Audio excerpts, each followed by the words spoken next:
So we just changed our printing temperature from 195 to 210. Obviously, the next step is to import a file and start working with it.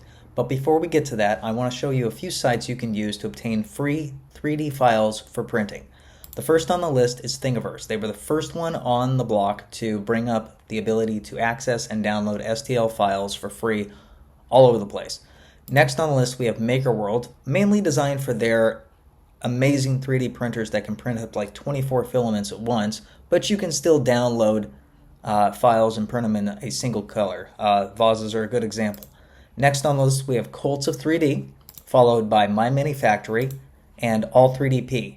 There are many other site options available along with free and paid options, but these 5 will definitely help you start your journey on 3D printing and get a feel for how designs need to actually be created for 3D printing.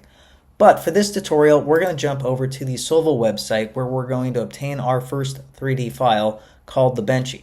So go ahead, underneath their navigation, select Help Center, select Documents Download, and then go ahead and scroll down to the Sovol SV06 Plus SD card files. Click on that, it'll open up a Google Drive folder, click on the Benchy 3D, and then download the zip file.